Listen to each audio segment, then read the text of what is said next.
All right, everybody, welcome to Bitten Apple TV. This is Marty Grabstein, the voice of Courage the Cowardly Dog. And I'm over here with Chantel, Ralph, and Leslie, and we're gonna start the show right now.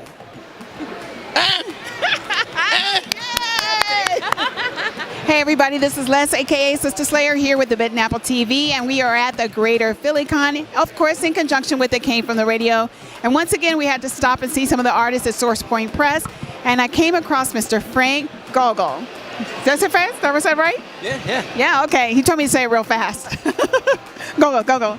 Most people can't get it. I just stopped caring a long time ago. Yeah, it doesn't matter, because his book that he has written really grabbed my heart. And I don't ever say that a comic grabs my heart, but this one did, and I can't wait to read it. He wrote something called Grief. And I want you to kind of give me an idea about why you wrote this and a little bit about the stories that are in this. Okay.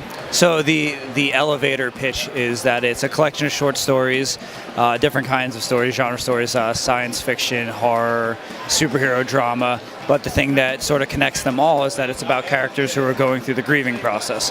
And this is something that I saw as a sort of hole in the publishing world. You have superhero stories, but superheroes aren't super relatable, you know.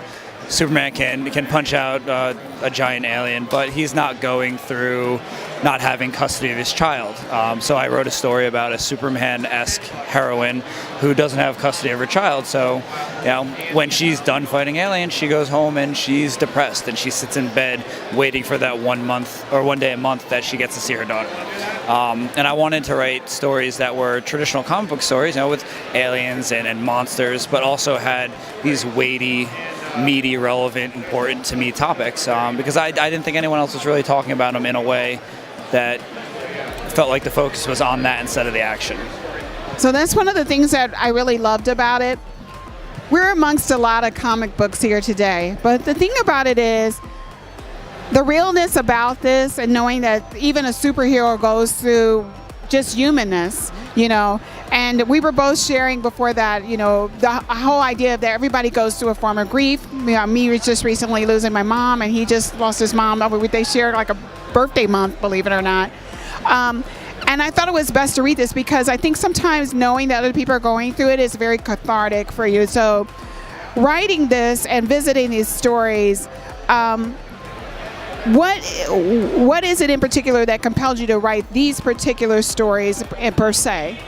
Probably a healthy diet of Joss Whedon growing up. I'm a big Buffy the Vampire Slayer fan, and the reason Buffy really talked to me is because it's vampires and action, but it's also people going through things. Buffy's mom dies in the 5th season, spoilers, and she has to deal with that, and it's a great story because she dies of natural causes. That's not something you can punch, and that kind of storytelling really spoke to me. It's people with extraordinary abilities who their powers and the things that make them special can't stop real life.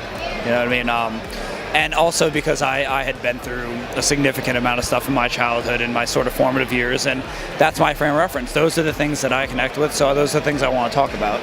Yeah, and that's one of the things that I want to hear. I mean, I can read a book, and you know, it's almost like you know, eating fast food. It doesn't really stay with you, but I want something that actually grabs me, as meatier, like oatmeal, you know, that sticks with me, a story that sticks with me. And to have it written in this format is even much more, the visual is much more compelling, you know, than just reading it in a book per se, you know, any drama that you read. Now, you have something else that you're actually coming up with next. Can you tell me a little bit about that? Sure. So I wanted to try something a little bit different, and it ended up not being so different, but the elevator pitch would be Westworld meets Pinocchio. But it's one of the things I talk about in Grief are the relationships between parents and children, and this is what that story turned out to be too. It's about Geppetto as like a mid-40s modern-day inventor who loses his son, and to sort of replace that hole in his life, he builds a robot son.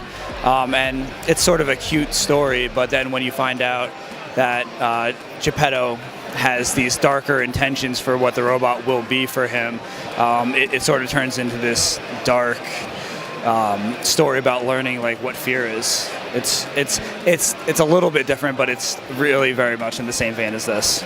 So did you ever imagine that you would be a storyteller and a teacher at the same time? Because that's basically what you're, and grief counselor, by the way.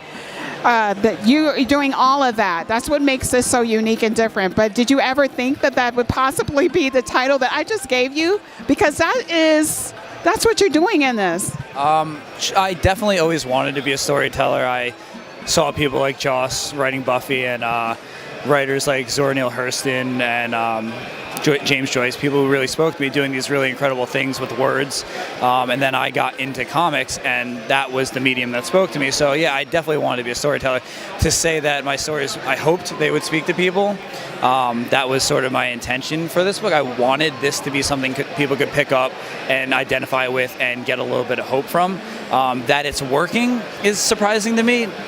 Not that I don't believe in the book, it's just the amount of sort of recognition and the people are reaching out to me and telling me after they buy it how much it speaks to them and which stories do, and that's not something I expected, so that part was unexpected, this being a counselor and helping people find a little bit of catharsis, but that was what my hope was.